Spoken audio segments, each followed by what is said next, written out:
नमस्कार, मैं आरबी सिंह यादव और आप देख रहे हैं मेरा YouTube channel RB Singh Yadav editor.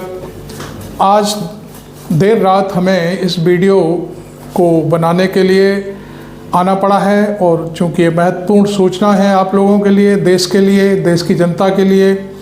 चूँकि ये मसला कोई आज से नहीं, पिछले कई वर्षों से चला आ रहा है, जब से हमारे प्रधानमंत्री नरेंद्र मोदी की सरकार आई है।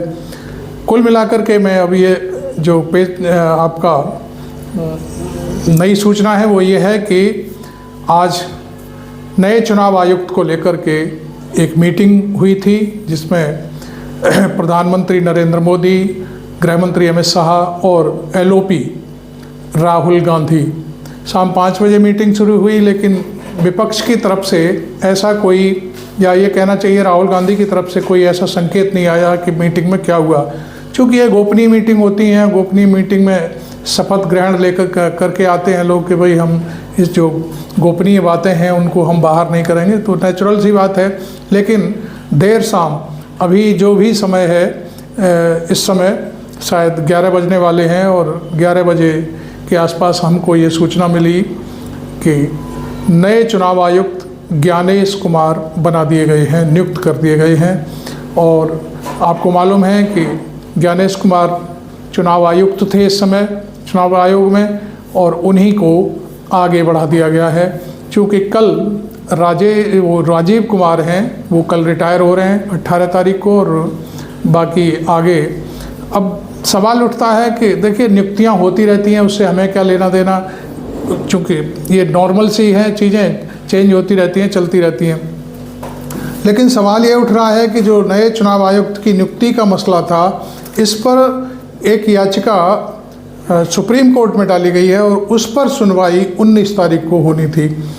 लेकिन सरकार ने उस याचिका पर जो सुप्रीम कोर्ट में सुनवाई होनी है उसको लेकर के पेशेंस नहीं रखा और जल्दबाजी में, या कहना चाहिए आनन फानन में, आज बैठक बुलाई गई और उस बैठक में ये तय कर दिया गया कि नए चुनाव आयुक्त डॉक्टर ज्ञानेश कुमार होंगे। एक इसी के साथ एक और सूचना जोड़ देते हैं। ज्ञानेश कुमार की जो जगह खाली हुई है चुनाव आयोग में, उसकी जगह डॉक्टर विवेक कुमार को चुनाव आयुक्त नियुक्त किया गया है। तो ये 2 सूचनाएं थी। और अब हम आते हैं इस बात पर कि जो कानून चेंज किया गया था मुख्य चुनाव आयुक्त की नियुक्ति को लेकर के, पहले ये होता था कि CJI, या कहना चाहिए चीफ जस्टिस ऑफ इंडिया, इस नियुक्ति में शामिल होते थे प्रधानमंत्री, LOP और क्या नाम है इनका, रोक दीजिए, पोज कर दीजिए, कोई बात कहनी है तो अभी बीच में एक ब्रेक हो गया, कुछ हमारी तकनीकी गड़बड़ी के कारण हम नए सिरे से फिर बात करते हैं, कुछ चीज़ें रह गई थी। असली बात यह है कि ज्ञानेश कुमार जी आगरा की पैदाइश हैं, आगरा में पैदा हुए थे। इनका जन्म हुआ था 27 जनवरी 1964 को आगरा में, और ये 88 बैच के IAS अफसर हैं और केरला कैडर के हैं। तो ये सबसे महत्वपूर्ण बात हमारे लिए इसलिए है चूँकि हम आगरा में रह करके ये रिपोर्टिंग कर रहे हैं, इसलिए ये जानना आप लोगों के लिए बहुत ज़रूरी है। दूसरा, ये 26 में मुख्य चुनाव आयुक्त नियुक्त हुए हैं भारत सरकार के। तो कुल मिलाकर के ये सारी चीज़ें थी।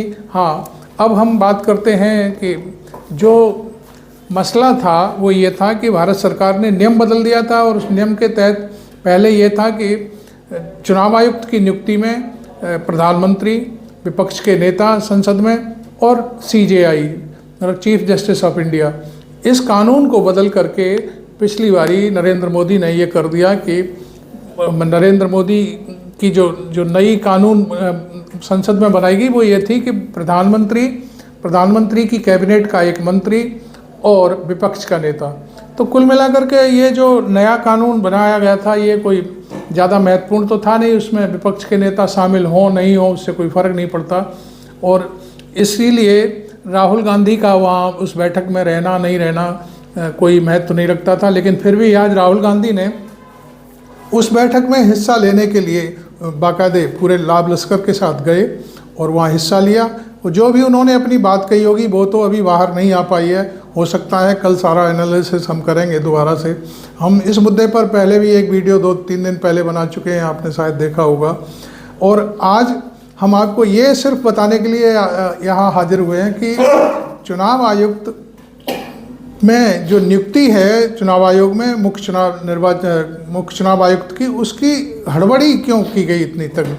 क्योंकि एक याचिका जब पड़ी हुई है उस कानून को चैलेंज करने के लिए, उस याचिका पर बाकायदे 19 तारीख को सुनवाई होनी थी। और वो सुनवाई मैं समझता हूँ अब उस सुनवाई में भी क्या हो सकता है, गवर्नमेंट अपनी तरफ से शपथ पत्र दाखिल कर देगी कि सर अब हमने तो नियुक्त कर दिया, हम इसमें क्या कर सकते हैं। तो ये सारी चीज़ें हो सकता है लीपापोती हो जाए। लेकिन फिर भी कोर्ट का नया मसला है, कोर्ट क्या आदेश करती है।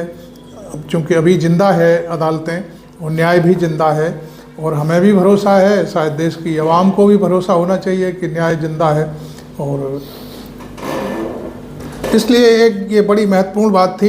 खैर, आपको हमने ये सूचना दे दी रात में, और आपको हो सकता है ये वीडियो आप देखें और बाकी चीज़ें अब कल देखेंगे। और उसके बाद हम कुछ कह नहीं सकते इसमें क्या होगा क्या नहीं होगा। लेकिन वीडियो आपको यदि अच्छा लगा हो, हमारी रिपोर्टिंग अच्छी लगी हो, तो इसे लाइक ज़रूर करें और चैनल को सब्सक्राइब भी कर लें। Thank you very much. मैं आरबी सिंह यादव। आपको बता दें, थोड़ी सी एक और 2-4 चीज़ें हमें जोड़नी थी, वो रह गई थी। ज्ञानेश कुमार गुप्ता नाम है इनका, और ये जो आगरा फतेहपुर सीकरी है, ये कहें आगरा जयपुर रोड है, वहाँ पर मिलाखुर कस्बा है, बहुत पुराना कस्बा है। उस कस्बे के मूल निवासी हैं। और वैसे ये विजयनगर जो कॉलोनी है आगरा की, उसमें निवास करते रहे हैं इनके पिताजी वगैरह, जो कुछ भी परिवार के लोग। ज्ञानेश कुमार की पढ़ाई लखनऊ में हुई। 10वीं और 12वीं की परीक्षा उन्होंने लखनऊ से पास की थी। हो सकता है उस समय उनके कोई फादर वगैरह होंगे तो वहाँ शिफ्ट होंगे, जो भी होगा। लेकिन बाद में ये IIT किया उन्होंने, IITN है ये, तो ये कानपुर से इन्होंने IIT की, और वो पास करने के बाद फिर शायद ये IAS में गए, और IAS में 88 में इनको नियुक्ति मिली। तो ये चीज़ें छूट रही थी अभी हमसे, चूँकि अब हमारे आगरा के रहने वाले हैं तो निश्चित तौर पर हमको इस बारे में बात करनी चाहिए। और वैसे नियुक्तियां तमाम होती रही हैं। नसीम जैदी थे आगरा में, जो BC रहे और मुख्य नगर अधिकारी रहे नगर पालिका में, वो जाकर के मुख्य चुनाव आयुक्त नियुक्त किए गए उस समय। तो ये बहुत सारे लोग हैं जो ये हमारे इर्द गिर्द के यूपी के होते हैं, तो वो मैं आपको बता दूं, ये जानकारी देना बहुत ज़रूरी था। खैर, मैं एक बार फिर अपील करूंगा कि आप हमारे इस वीडियो को लाइक ज़रूर करें और शेयर करें, देश की जनता को बताएं कि आगरा के रहने वाले हैं ज्ञानेश कुमार गुप्ता, और चैनल को सब्सक्राइब जरूर करें। Thank you. एक बार फिर आरबी सिंह यादव।